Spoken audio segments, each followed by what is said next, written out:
Good morning mga kamadiskarte! Welcome back sa akong YouTube channel, Apples Vlog Kamadiskarte. So for today's video mga kamadiskarte ay bibili po kami ng similya ng bangus unang fingerlings. Ayan, kasi kami po mga kamadiskarte ay nag-rent ng fish pan. Actually mga kamadiskarte noong February pa kami nag-start mag-rent ng fish pan. Kaso ngayon lang ako magsisimulang i-content yung about sa pagre-rent namin ng fish pan. So hopefully mga kamadiskarte ay suportahan nyo ko sa aking new journey or sa aming new journey ni partner dito sa aming pag-fish pan. Ayan, so for today's video mga kamadiskarte, ito yung pinakaunang video na gagawin ko para sa pagsisimula ng aming fish pan. Ayan, so bibili kami dito mga kamadiskarte ng fingerlings dito lang sa kapitbahay namin kasi meron din siyang dito yung nursery or yung fish pan para sa mga fingerlings o sa similya ng bangus. Madaling araw talaga kaming nagsimula mag-transfer mga kamdiskarte nitong fingerlings. Mga 5 AM kasi malamig pa yung yung panahon, hindi pa mainit pati yung tubig. Yung perfect time kasi mga kamdiskarte para sa pag-transfer ng mga fingerlings ay madaling araw para malamig pa yung tubig para hindi madaling mamatay yung ating fingerlings. Kasi pag mainit na mga kamdiskarte, madali silang mamamatay or mahihilo kasi nga mainit yung tubig. At least kung maaga mga kamadiskarte, hindi sila mahirapan sa pag-adapt dun sa tubig kasi malamig pa. Ayan, so medyo marami-rami na rin yung mga kamadiskarte, yung mga nahuli nila ni Tito. Ayan mga kamadiskarte, medyo makulimlim pa talaga kasi 5 AM pa lang. Tapos nilagyan na ni Tito ng dyan, ng harang yung mga fingerlings para hindi na sila magkalat. Para isang sahid na lang mga kamadiskarte nung screen na ginagamit nila. Ayan. So medyo nahirapan talaga sila mga kamadiskarte kasi ang lang, kakaunti na lang yung tubig. Kumbaga manabaw mga kamadiskarte. Para siyang nag-low tide dito kasi kasi tong dito yung lugar na to dito, kumbaga bantod. Yung bantod mga kamadiskarte ay yung yung mataas yung lugar niya dito, so hindi ganong maabot ng ng tubig kapag nag-high tide. Kaya nga binenta na lang nila sa akin mga kamadiskarte yung kanilang similya ng bangus kasi nga hindi naman nila mapapalaki ito kasi hindi nga maabot ng tubig. At ayan na nga mga kamadiskarte, tumulong na ako sa pagbilang ng mga ng mga fingerlings para mapabilis yung aming mapabilis yung pag-transfer. Ayan, so habang ako ay nagbibilang mga kamadiskarte ng mga nahuli nilang fingerlings, sila naman dito ay abala sa panghuhuli. Ayan, so sobrang hirap talaga mga kamadiskarte nung paghuli nila dito kasi nga napaka mabaw na lang nung tubig, tapos ang itim-itim pa nung tubig na ginamit namin, so dapat mabilisan yung pag-transfer namin para hindi mamatay yung mga similya kasi sayang naman. Ayan, so gumawa nga pala kami mga kamadiskarte ng pabitin. Ayan, pabitin yung tawag sa amin yan mga kamadiskarte, tapos ginamitan namin ng screen. So dyan namin nilalagay yung mga nahuling fingerlings, tapos dyan na namin bibilangin kung ilan yung mga fingerlings. Wala na mine? Lahugawa po da ng tubig, may nang itom lagi kayo na. Ayan mga kamadiskarte, kung makikita nyo ang itim-itim na ng tubig. Kasi nga pag nahuli na nila yung fingerlings, diniretso nila agad sa may sa may plastic kasi nga dapat mabilisan yung pagtrabaho or pag-transfer nila dito mga kamadiskarte kasi ang mabaw na talaga ng tubig.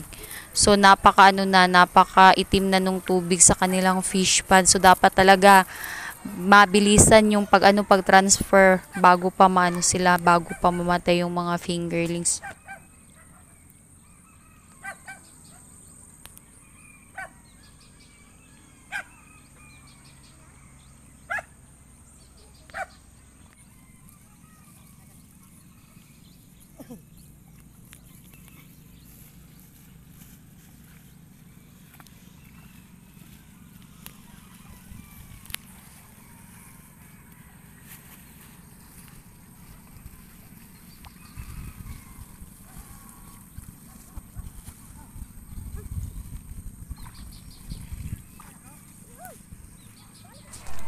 Ayan mga kamadiskarte, so ang busy na talaga nila sa pag-transfer ng mga fingerlings. So habang sila ay busy mga kamadiskarte sa kanilang ginagawa sa panghuli nila ng ng mga fingerlings. Ako naman dito ay inuupisahan ng bilangin yung mga nahuli niya. Ayan. So first time ko nga palang magbilang ng mga kamadiskarte ng mga fingerlings pareho nito. Kaya ayan, virgin na virgin pa yung pagbilang mga kamadiskarte at pa isa-isa kasi ayaw ko masaktan yung mga yung mga fingerlings kagaya ng nangyari sa akin.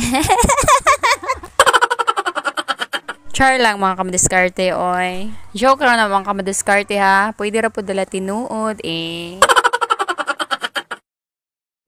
Ay, nako mga kamadiskarte, hindi ko talaga in-expect nakakapagod pala tong ganitong trabaho.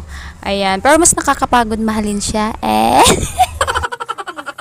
Ay, nako, umabot na naman tayo nito sa pagmamahal. Iba talaga pag araw-araw in love, eh. Ayan, ayan na siya mga kamadiskarte. Ayan, so pasimple lang. Tapos, ayan, pasulap-sulap lang. Ah. Huwag mo muna ako ngayon pakiligin mamaya na kasi busy pa ako. At ayan na nga mga kamadiskarte, nagtulungan na kami para mas mabilis yung pagbilang nitong mga fingerlings. Buti na lang talaga mga kamadiskarte, may backup ako sa pagbibilang nitong mga fingerlings. Dahil kung wala, ay maabutan siguro ako ng gabi dito. Hindi kasi pwede mga kamadiskarte na basta-basta mo nalang hulihin yung fingerlings tapos basta-basta mo nalang ihagis. Dapat kasi talaga handle with care. Dapat kasi talagang ingatan at iwasang matanggal ang kanilang mga kaliskis mga kamadiskarte kasi isa din yun sa mga rason kung bakit sila namamatay. Oh, kalit siya. Pauna sa kuwan mo. Balakpan. Alimango. Pwede din inay. Kuwan ko na ka na may. Butang mo na sa YouTube.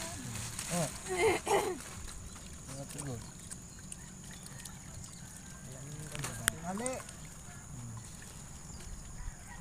Itong dara ni man ay kuan ta katong gagmay. Sulod. Galit ay. Ay pili mo. Buta dili pa ko ta. Ay, ang kinsin. Kay kuwan mo ay kulang. Kaya tali ko siya. Ay, mga isda na lang. Ari mo. Naglandian bang. Baik na da? Na. Ay, 12 na tayo. Ano 13? Ah, 13? 12? Ha? Ano? 13. 13 yan eh, 12 ko dangan ko sa. Sa liyag ko. Ampay kayo sa mga maso.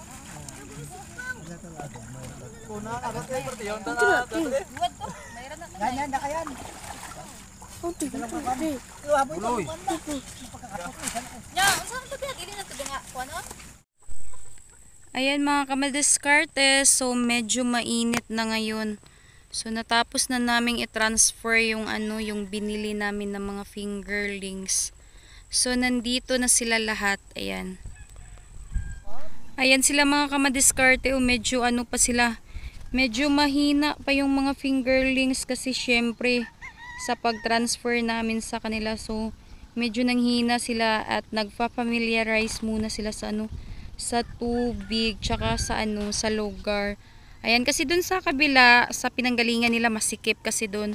So dito malapad, ayan. So nagfa-familiarize na yan sila mga kamadiskarte. Ayan sila kung makikita nyo. Ayan medyo nanghihina pa yan sila. Kumbaga nahihilo pa yan sila mga kamadiskarte. Ayan ang dami na nila. At hanggang dito na lang mga kamadiskarte ang aking video. Sana ay nag-enjoy kayo sa inyong panonood. Salamat and paalam!